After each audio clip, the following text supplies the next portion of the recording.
Hello, hello, welcome to Quackalope. Today we are teaching you how to play Kingdom Death in Tabletop Simulator. Now this is not going to be a formal how to play Kingdom Death. Instead it'll be a more specific how to run the tabletop or one of the Tabletop Simulator mods of Kingdom Death. Right now, a lot of us, especially in the Discord community, are playing a bunch of big campaign games through Tabletop Simulator. And so this is a way to get you started, get you into that prologue White Lion fight, and learn some of the oddities when it comes to the mechanics so that you can get and just kind of focus on playing the game specifically.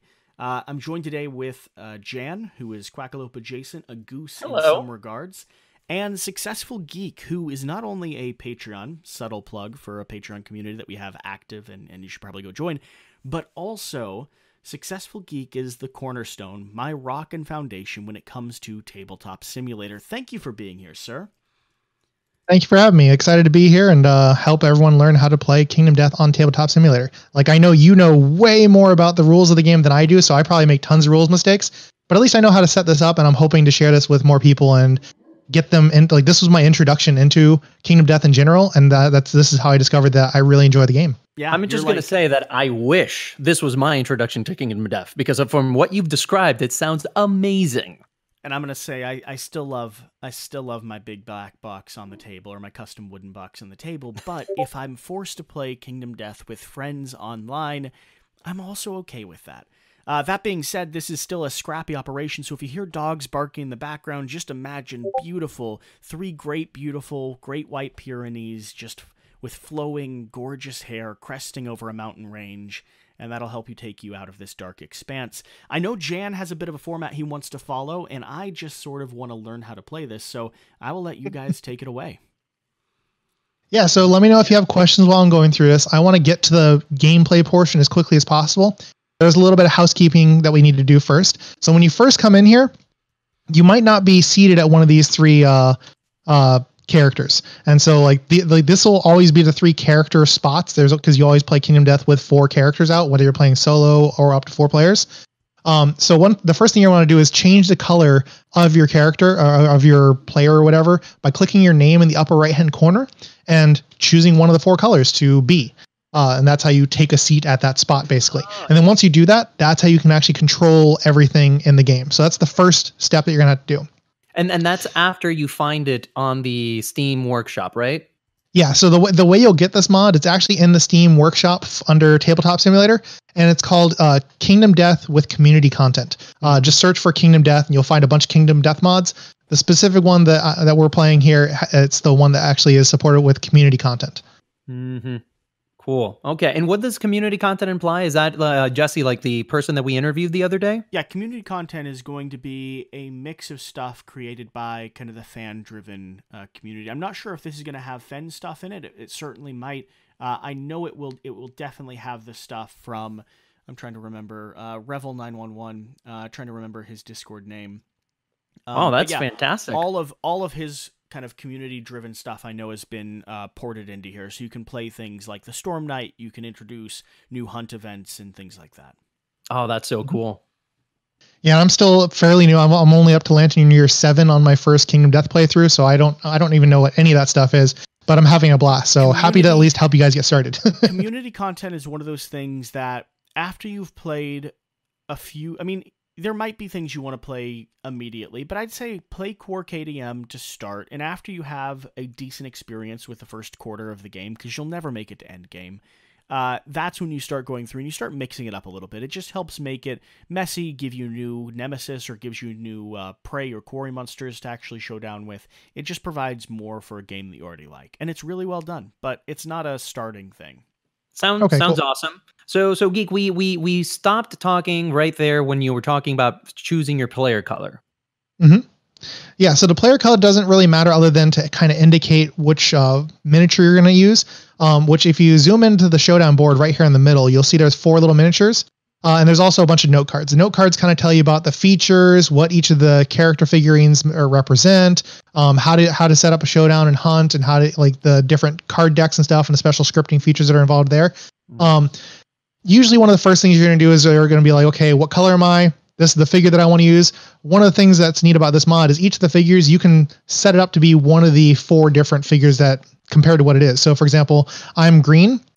I can right click on my guy here and I'll choose state and I can change it to a different figure however I would like. Very cool. So that's the first thing. Then the second thing you want to do is probably just move these note cards out of the way. They don't really do anything. It's just kind of information. Just move it up to the edge because that way it's out of the way.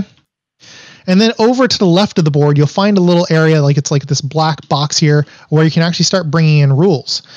So what you'll do is you can, to get started typically, especially if this is your first time playing KDM, you'll click rules.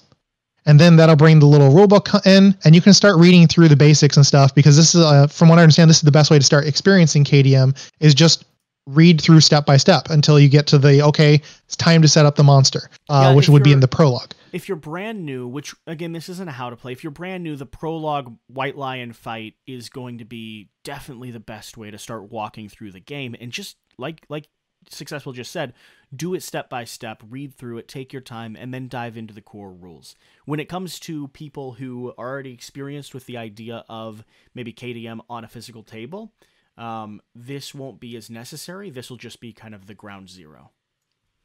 Yeah. Now, where was that rules button? I didn't see where you clicked that. So the rules button is okay. Right here. Great. And so you'd click rules, and then you'd like, if you want to just skip the introduction and go directly to prologue setup, you click prologue and it'll jump to that part too. Oh, that's so this is cool. Really nice. Where, cause of course it goes through everything and then yeah, it's got all the artwork and stuff. It's beautiful. Skipping over all the flavor text. I know. You don't have to skip it though. No, you can't skip it.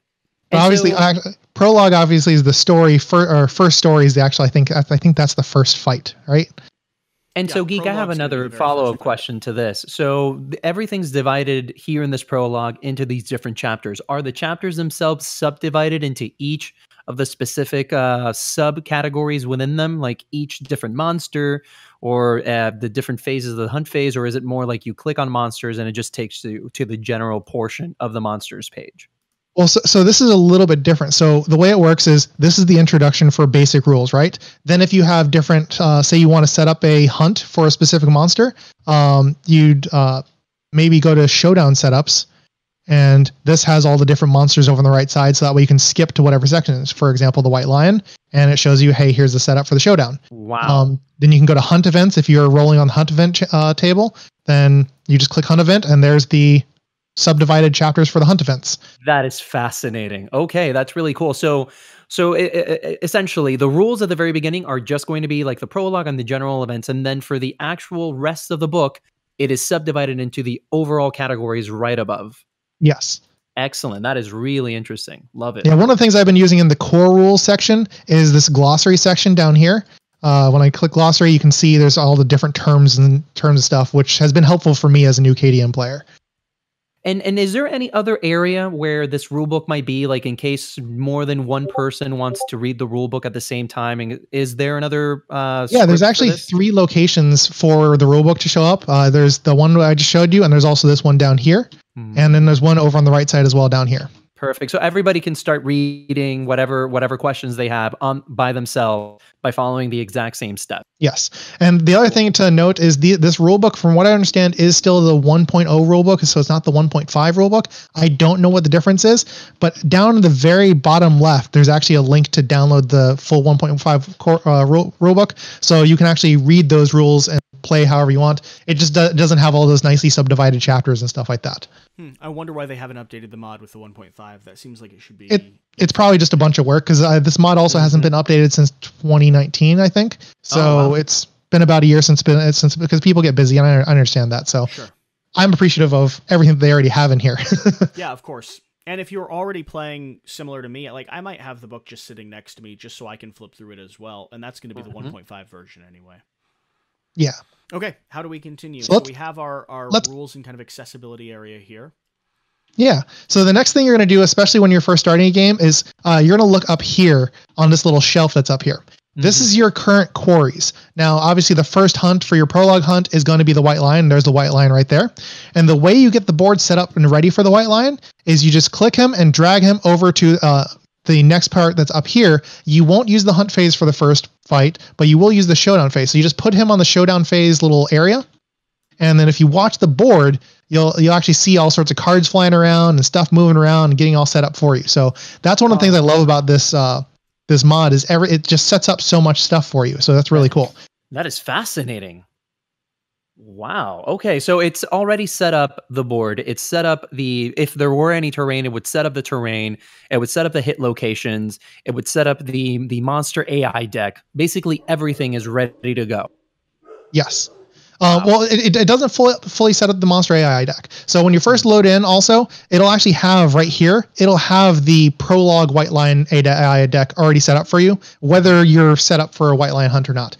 And whenever you're setting up a normal hunt, you'll see over on the left side, you'll see your basic, advanced, and legendary actions. So you'll be drawing according to what type of creature you're hunting. So exactly, you could do 1, 2, 3, just like that. You get them all together, mix them up into a pile, and there's your official deck, right? Okay, yeah. so yes. that is not automated, at least. Correct. And so what you'll do is after your first hunt, you would just move the prologue deck out of the way and get it out of the way. So because you never use the prologue deck again. Okay. And the information for how I would set that up would be right here in the rules portion, just as we already went through. Perfect. Okay. Yep.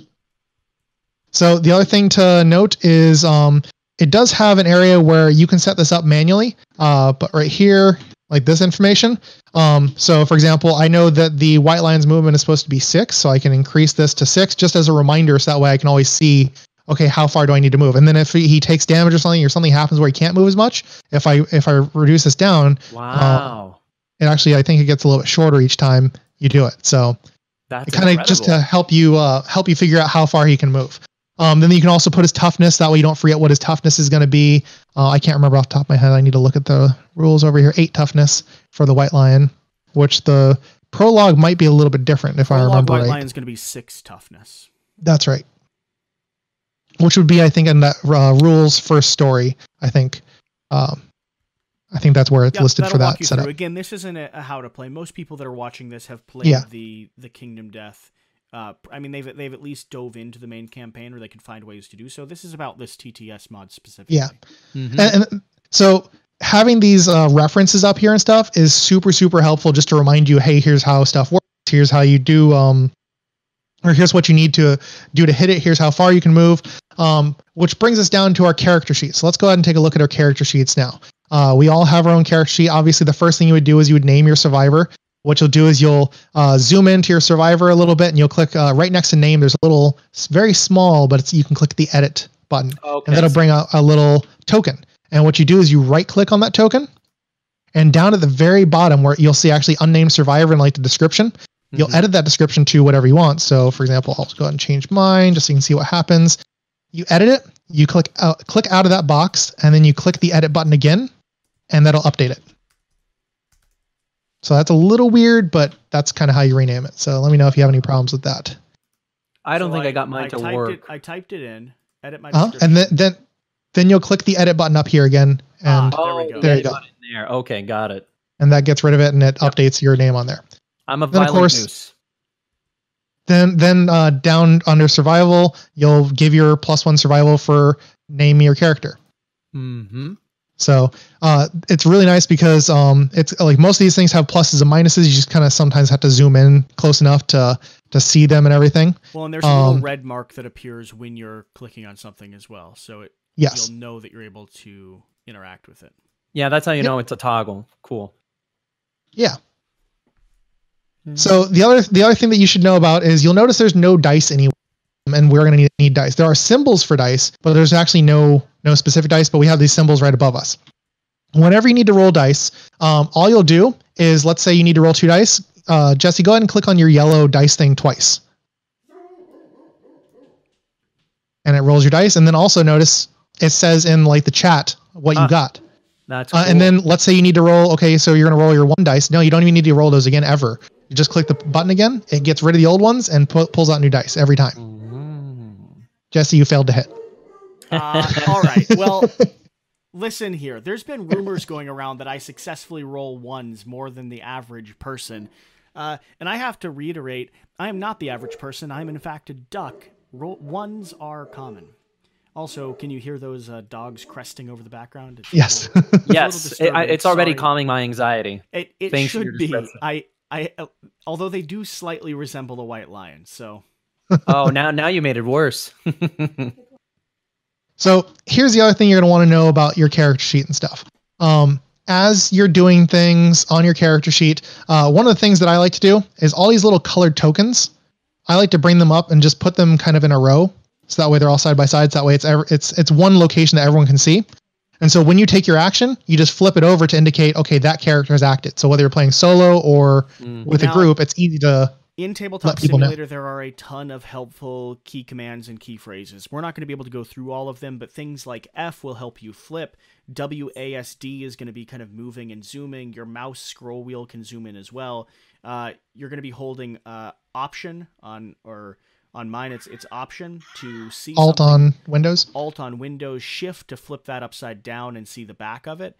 So while we can't go through every element of those, we do encourage you to take maybe a 5-minute period to go look up the key commands on Tabletop Simulator and get familiar with them, because they'll really help the experience. Yeah, and so the other cool thing is, let's say we've all taken our actions, so all those are flipped over. Down to the bottom down here, there's a button that says next round. When you click next round, all of those flip over. So that's kind of helpful. Cool. So that's another side of the automation and scripting that's within this mod. Cool. Yeah, and that's not necessarily, like, it's not super needed or anything, because it's not hard to just flip them back over real fast. But they're there. And like above that next round, that's also where you'll find your monster controller card and the priority target token. Okay, and all those things need to be shifted by hand. Yes. Okay. Yeah. Well, and here's the thing. So you took the priority target token. There's actually an area up here that you can, with snap points, that you can actually put your any token you get in. And snap points are essentially kind of like invisible grids so that everything falls in place neatly. Yeah, if you just drop it over top of it, like get the shadow kind of lined up, it'll link in. Yeah. Now here's the other thing. So you'll notice, see how you put the speed token on his character sheet in the token spot. Mm-hmm. Come over here and look at his character sheet now. Oh, that's so cool. I was about to ask that. So this is a good way for you to monitor your temporary stats. And so if I flip this as well, it immediately makes a negative. Wow, that's fantastic. Yep. Excellent. So all the tokens are unlimited. And usually when I play with friends and stuff, I promote everyone so that way they can have full mod access. I'm not sure if I trust you guys to not flip the table, Jan, to give you like full promoted access to everything. But a lot of times we'll just delete stuff whenever we're done. Mm-hmm. And the other thing is there's obviously, when it comes to knockdown states in the combat, I usually just flip the token upside down to indicate that it's knocked down, and then I'll flip it back up because you can't put it on its side or anything like that in this. I mean, maybe you can if you fling the piece, but that can be a little bit unwieldy, especially let's say you're fighting the Phoenix. What is the flip command? F. And you don't even need to pick it up. You just mouse over and press F. Gotcha. And then it's Q and E to rotate stuff. Mm-hmm. Okay, so back down here to the player guides. Do our gear sheets also update our stats if we have things linked together? Yes. So you'll notice also, like the cloth armor that you start with gives you one armor, right? So see how up here the armor is updating whenever you pick it up? Yep, that's really useful. So question, when you attack, is there a way to tell how many dice you have to roll automatically based on whatever weapon? That part's still manual, where you just look at the weapon, like where it's got the speed, and then you add your speed and stuff, and you figure out, okay, what do I need to roll? That part's not automated, but the gear grid is nice because all these have snap points, so it just locks in as you start making the connections and stuff. And what is this massive wall of text we have over here on the side? Now, like these buttons, I have not been able to figure out how to make these buttons work, so usually I'll just move them over, so that way I can zoom in on just these are the tips on, okay, here's what you do during a showdown phase, what you can do during a showdown phase, things like that. And the little yellow box that you just moved, that is often used, not all the time, but you can use that to like put it over the weapon that you're about to hit with and say like, okay, here's the weapon that I'm using for this fight, type of thing. Because I think that's a thing in Kingdom Death where you have to select what weapon you're going to be using, right? I mean, you do identify what you're using for an attack, sure. I guess this is a way to communicate that to the other people playing the game so they can follow along a little bit easier. Yeah. What other? So does that make sense on how the character? Oh, and also with the monster, there's also token spots up here. So for example, if I get a reduced damage token on him somehow, you can see it actually updates over here his little damage stat as well. Cool. Okay. So is there anything left within here that we should go over before moving forward? We've been over setting up the characters. Now, when you have more quarries available to you, will those appear automatically as the story progresses, or will you where you have to find those? So I will show you where to find those in just a little bit. Okay. As far as the hunt phase down here, clearly we have our grid patterns. We can move just like in the core KDM game. Where do you find your terrain to actually place down on the map? So as you're getting the cards, so you notice that it automatically put cards over here for those train cards. Yeah. Here's the train that came out. All you got to do is hit the plus card or plus button, and that'll bring the actual train in. Wow. Now, like for some reason it grabs the card instead of the train, so you might need to move the train just like what Jesse did over to the left, and then you'll click the little plus sign again, and that'll bring out the next card or the next train, and you'll drag that out. Obviously, it has all the placement rules and stuff, but that way you have nice terrain to fight with. Excellent. Okay. Okay. Very cool. Neat. Yeah. Okay. And you also notice that like with the board, it doesn't snap in place perfectly, so sometimes you got to like adjust it a little bit. They tried putting the actual like snap points on for the for both the monster, I think. Yeah, the player figures snap in, but for some reason the monster and the train, when they tried to make it snap into the actual grid and stuff, it didn't move quite right. So it's a little more flexible and it's a little bit more fiddly, but it's not too bad. So that's probably one of the main reasons why the guides exist, so you know exactly where to place them. Yeah, exactly. Mm-hmm. So coming up here the guides exist on the main board too, Jen. The other thing is as you take damage and you need to roll the body the hit location, that's also got another thing right here for hit location. Oh, it works the exact same way. Yes. So you know what? Would it be helpful to go through like a round or a quick round just to show all the systems? Because we don't need to. People know how to play KDM. We don't need to go through a turn. Now, when I'm ripping body parts off of the White Lion, is there any sort of automated system to getting gear or rolling on, finding what I get from the acanthus plant specifically? How do I go through my my resource deck, and how do I go through my gear decks? Yeah, so that's actually really important. So when it comes to resources and stuff, all the resources show up in the upper left-hand corner. You'll notice that actually right here, it added the White Lion's specific resource deck. It doesn't automatically say, hey, you ripped off different pieces of the White Lion, but all you do is you right click on the deck and you'll click search, and you can find that specific card. Okay, so I can find and pull that card out of there. Yep. And now the White Lion deck doesn't do this, but let's go ahead and go with basic resources. Right click on that and pull something out of there. Okay. Now you'll notice that, see how it put this other card up here? Yep. So anytime, because the basic resource is supposed to basically be unlimited, it makes copies. So what you'll do is you'll take this one that got copied and just put it back in the deck and then shuffle it. And so that way you never run out of actual basic resources. Because that's not quite core KDM. In core KDM, you actually do cycle through and there is a point to not having your deck always flush with certain items, because then it decreases the odds of you getting certain things. So I guess you can save these after the settlement phase to make maybe organization and your own personal settlement deck a little bit more consistent. But this actually shouldn't be refilled until after the hunt is over.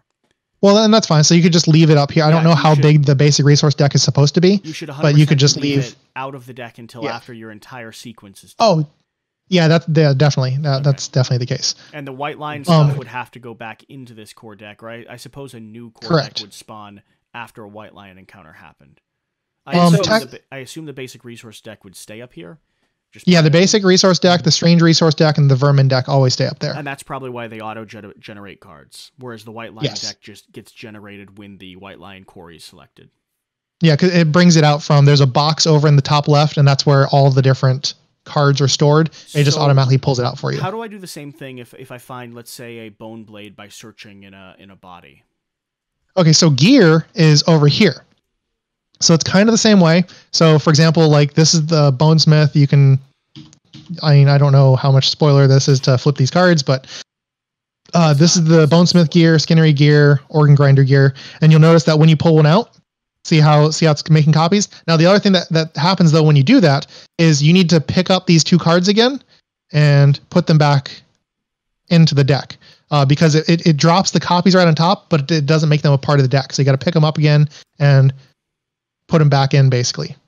Okay, so they're left kind of floating above. So when you search, you don't see them all. Yeah, correct. Gotcha. Okay, interesting. So this is where you'll be getting everything else. Let's move on. And then down here, this is actually where you would take those cards that got copied, and this is kind of where you'd store. At least this is where we store any resources we get. I was about to ask where everything goes, if there was a particular section, because I noticed that each survivor or each player also has kind of like their own storage area. So yeah, that storage area at the bottom is typically for fighting arts and things like that. Fighting arts and disorders, just to keep track of those things. There's also different ways of playing the game. Some people prefer to have resources go to the person who finds them. And also during things like hunt events or story-driven events, resources do attach to player characters until you make it back to the settlement. That's important because if someone dies or loses resources, there's a chance they might not come home with things.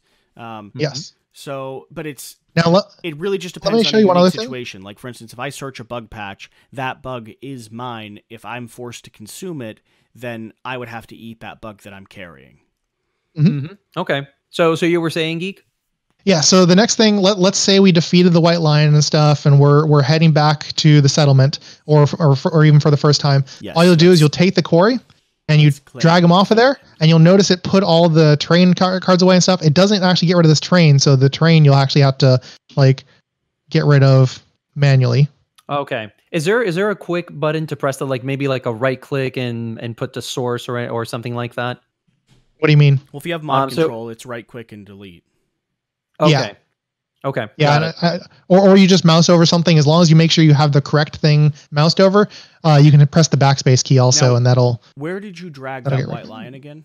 You dragged. So I dragged him off of here back over to the quarry, because this is supposed to represent where all your quarry stuff, or where all your currently huntable quarries are. And another interesting note, that any time that you do end a battle, you're always going to get a little bit of flavor text right there in the global chat to kind of mark that something's ended or something's begun, which is really okay. Yep. So the next thing is the settlement phase, right? You'd come into the settlement phase, and that's all done over here. So you can see you got the little marker to just indicate where am I at in the settlement phase. You can grab your endeavors. Now this is obviously stacks of unlimited endeavors up here, and you can drag them back on to put them away as you spend them. Okay. The first day card would be, it comes with your first day card right there. Mm-hmm. What you could put on there if you wanted, it doesn't really matter. And this is the settlement event cards, which the other way to shuffle, you don't have to shake the deck. You can just mouse over the deck and press R if you want. Mm-hmm. And does the settlement pawn itself activate anything within the game state, or is it just a visual cue for players? It's just a visual cue for players. Okay. Yep. Okay. So you'll go through your settlement phase, innovations and stuff. You have your own personal innovation deck. Does the innovation deck build itself as you're adding innovations?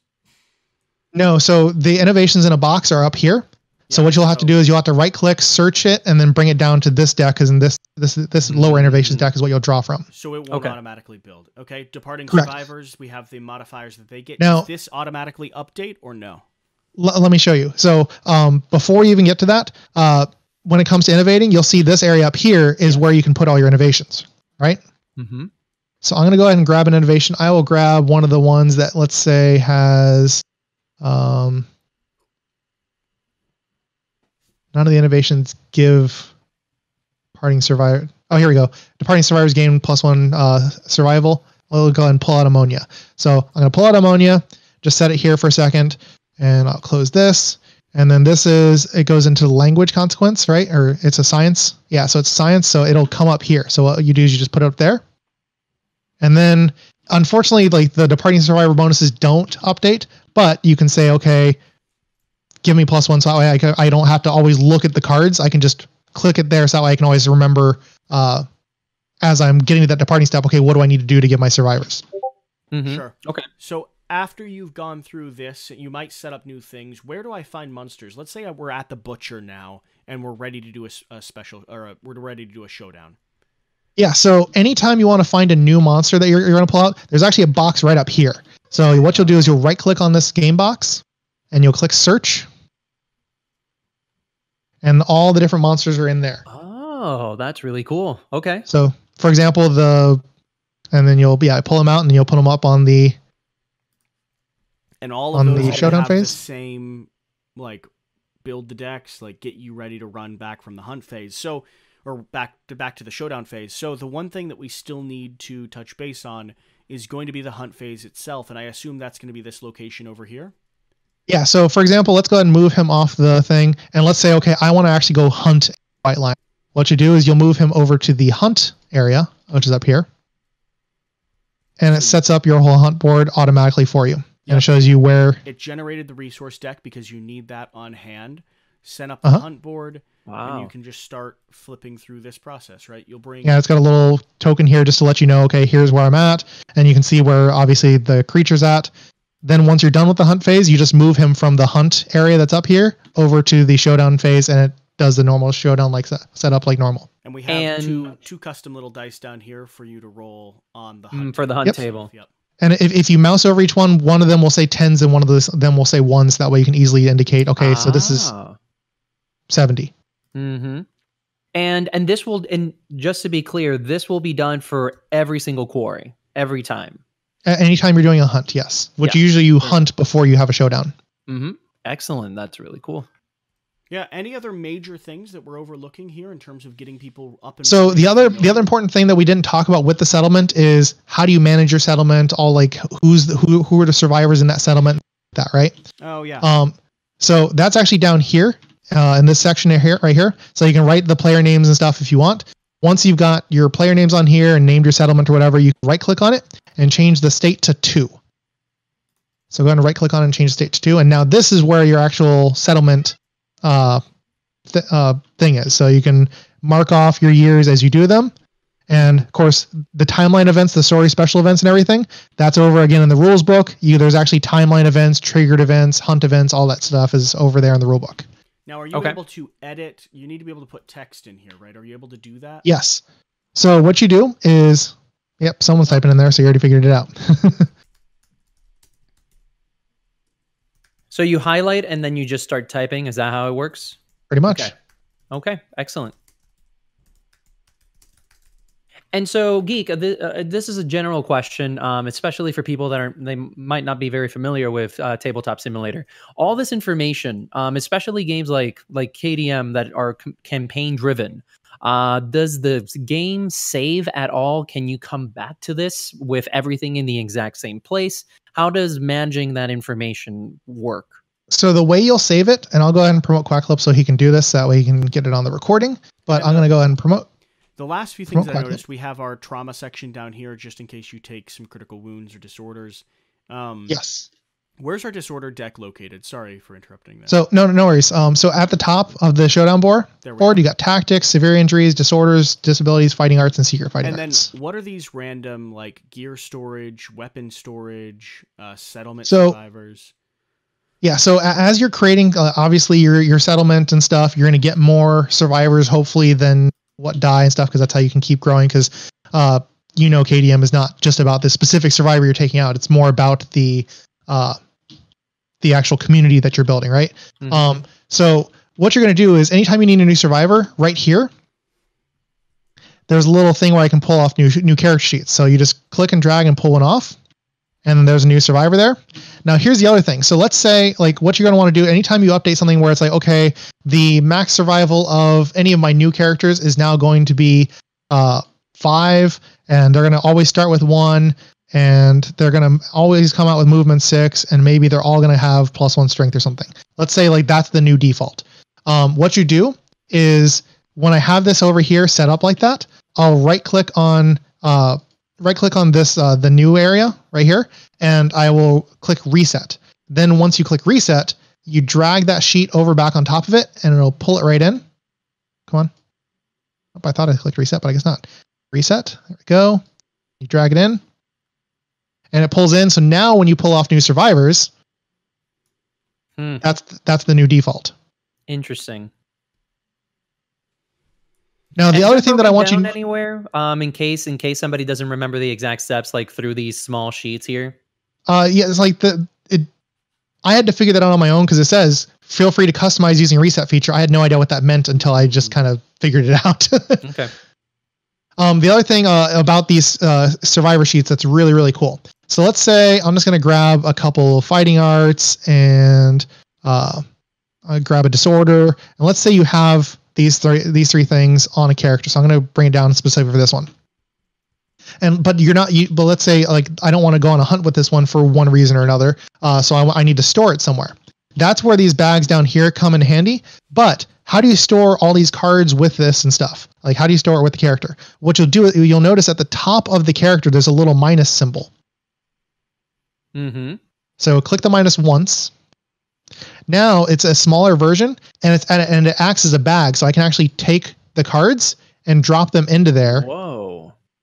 And then you just pick up the whole thing and put it into one of these bags to move it out of the way. And then if you press the plus sign, does it just spit everything back out? It does not spit it out. So while it's still small, that's when it's a bag. I think just dropped through the table. Yeah, it just popped back up over here. Yeah, if things fall through the table, they will appear back up at the top. Oh, come on. At the center or... Okay, at the very top. Just saw it. Yeah. Cool. So you have to drag back those things out. Yeah. And because you'll like when it's bigger, when it's full size, you can't do that anymore. Okay, but everything is still stuck inside. Yeah. So so if for some reason, oops, I made it bigger, you just shrink it again, and then you can pull the stuff out. You can also go through and do a search, which will show you what's inside of it as well. I was about to ask: is there any visual indicator that it has anything contained? Yep. Just there's not. But a search will tell you. Yeah, I'll right click and search. So it seems like a lot of this is going to be built around managing things and searching bags and making sure you have a sense of what you've tucked away. Yeah. Mm-hmm. Which isn't unlike, I mean, it's different because it's digital, but it isn't unlike what you have to do on core KDM anyway. Mm-hmm. Yes. Is there, so before we go into data storage and all that, is there anything else, Geek, that you feel is important for whoever's watching to understand the other thing, about this? I haven't experimented with this yet, but you'll see over here on this little card, it mentions expansions. So you can add expansions and it has instructions on how to do it. I've never done that before. So like supposedly you can add Gorm, which I think replaces the White Lion and stuff like that for a campaign. And it tells you kind of how to do it. I just haven't experimented with it yet, but this kind of tells you step by step because all the different expansions are up here. And there's a bunch of them. Okay, and I'm assuming that it'll probably preload all of the necessary assets based around that expansion, but probably to some degree, you'll have to work through that card, I'm sure. And this isn't, we're not teaching people every element of it, just kind of getting started. So this might be something that you might want to dig into or reach out to the community to find out more specific. Yeah. So if I'm playing a campaign, how do I make sure I save so that I can come back to the same game we were just playing? Mm-hmm. Yeah, so what you want to do, and only either the host or someone who's promoted can actually save it, but what you'll do is you'll come up to Games at the very top of your screen, you'll click Games, and you'll go to Save and Load down at the bottom left of that window that opens, and then when you go into there is a green button at the top right that says Create. So you'll click Create, and then you can name the save whatever you want. Okay. And that save will save the game state exactly how I have it. It'll save the cards wherever they are, and they will save the text that I've written down on each one of these note cards and each one of these pads, and everything will be exactly where we all left it together. Another important thing. If someone happened to, I don't know, just start screwing around here, like let's say I get real rude and I just start flicking things because I'm angry at the game state, what do you do to refresh or get back from the destruction that I've just caused? How do you undo that? So there is Control Z, but undo is kind of finicky in this mod. So I would honestly just reload a save. So how do you reload a save? I would go up here to Games. I would go to this, and I would go, are you sure you want to load Kingdom Death Monster 1.5? And I would load. Yes. So don't destroy everything before you have successfully saved, is what you're telling me. Correct. Okay, good to know, because some games actually work well with the refresh and the rewind. Some don't. So Cool. And I think one of the last things that we were going to mention is, in case you were feeling extra adventurous, we as players have never dealt with this part of the mod yet. But at the very top, Geek, you had mentioned at the very beginning, when we were going over this, that there was an admin panel, right? Yes. So there is an admin panel at the very, very top. You can actually see a little note card right here that's kind of explains it. So what you got to do is you got to rotate your camera around until you can actually see the button that says Show Admin Console. I have not touched it at all because I don't want to mess anything up, because there's a lot of scripting, as you've seen in this game. As you move figures to different places, stuff happens and things like that. So I don't want to mess anything up as far as that goes, because I don't understand it enough. But there is an admin console if you want to tweak it. Does the admin affect your personal game, or does it affect things on a wider scale? So the admin console only affects this version of the game. So like this save state. So if I reload the mod, it would start off from the beginning. But if you change the admin stuff and you save and you save with those new settings, that save is now affected. If you really know how to use that, fantastic. As far as iSuccessful and the Goose are concerned, we're not going to touch it. Whatever. For sure. And okay. There's actually two more things that I wanted to mention, because I noticed that I was kind of exploring here and there. So remember that we mentioned that this has not been updated and it didn't have any reference to the 1.5 rulebook. If you go over to the lower left-hand corner, you can actually drag out the 1.5 rulebook. And it has a little bit of additional information in there about coffin bone and just where you could find the actual KDM Core 1.5 rulebook if you don't already have it digitally. And right here in the upper right-hand corner, there's already an and Jesse, you'll please feel free to correct me. It's been a while since I've sat down and played KDM, but the strain system seems to have been incorporated here as well. And I think that was a new feature, right? Let's see here. We have Opportunist Strain, Ethereal Culture. Yeah, so it seems like there has been some new stuff pulled into this. I mean, the strain system, if you said this hasn't been updated for about a year, maybe this was the very start of the strain system. There might be more things that haven't been pulled in, but there is some updated content, which does make me confused as to why the rulebook itself, it just must be all the scripting behind the scenes on it, that there wasn't enough core changes to mandate a shift like that. Because I think the main stuff they got changed between 1.0 and 1.5 when it comes to the rules is there's some balance tweaks and stuff for some of the different innovations and classes you're choosing. There was the integration of things like the die that I guess there are some major things like the lifetime reroll and stuff like that is something that is brand new in 1.5. Yeah, so at the end of the day, we wouldn't recommend this mod for people that are not familiar with KDM. If you want to use it as a starting off point, that's great, but you will always still have to be knowledgeable. You can still, I mean, that's true with KDM in general. We wouldn't recommend the game if you're not familiar with it. So it's one of those things where I would still do my best to reference 1.5 when it comes to core things like principles and stuff like that. But I think that's a good sense of it. I think we've covered the vast majority of it. Yeah, and if you have any questions, feel free to drop them in the comments. We'll be happy to respond to anything that we are able to at that time. And if we don't know anything, hopefully Geek will be able to step in and give a proper answer. Now, interesting. Yeah, I'll do my best. If you just always learning. White Lion off of the hunt event area, it doesn't remove everything. So that's an important note. So if I flick the White Lion here, it won't remove it all. I don't think a lot of players would instinctively flick the lion. I just Jesse? wanted to let people know if they wanted two White Lions to face. Oh, but when you touch it, it does remove it. So flicking it is going to be your key way for interacting without ruining everything. Good to know. You know, I was curious about flicking stuff like that, but it's good to know that I shouldn't. And that has been a How to Play Kingdom Death Monster on Tabletop Simulator brought to you by Successful Geek and Quackalope, with a goose honking every now and then. Thank you for joining us. We'll be back on the next episode. Appreciate your love and support.